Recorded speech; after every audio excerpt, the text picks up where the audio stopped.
when performing the split stance overcoming isometric, the big thing is making sure that your pins are in the right spot. You want them to be in a place where when you're in your split stance, you're a little bit above a 90-degree split squat position. So you're in less of a split squat, more of a split stance position. You'll have your pins in place.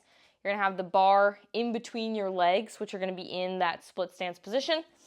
And then you want it so that when you're pulling into those pins, you're pulling pretty hard. And notice I'm not in a full 90-degree bend position.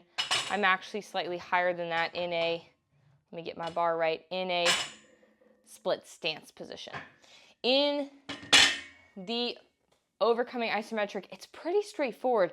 You're just gonna pull really, really hard up through and into those pins that you have set up.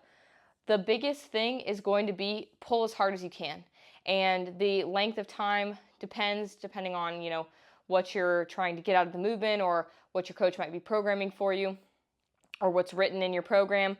But overall, the point of the movement is we're pulling as hard as we can.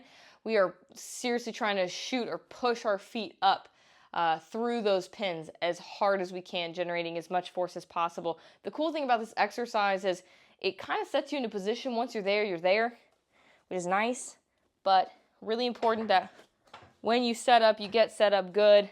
Your pins are in the right spot, that bar is between your legs, and when you're pulling into those pins, man, you are pulling hard as heck, pushing through those feet into those pins.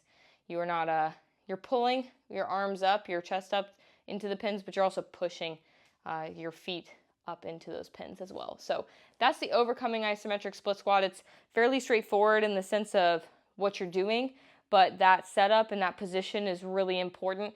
You might be able to get away with a little bit lower. Maybe the pins could have been one lower and have a little bit more bend in that back knee, but overall you want to think more split stance. You don't want to be crazy wide, getting a stretch in that hip flexor. You want to be in a split stance position, pulling hard into the pins, pushing hard into the pins the whole time.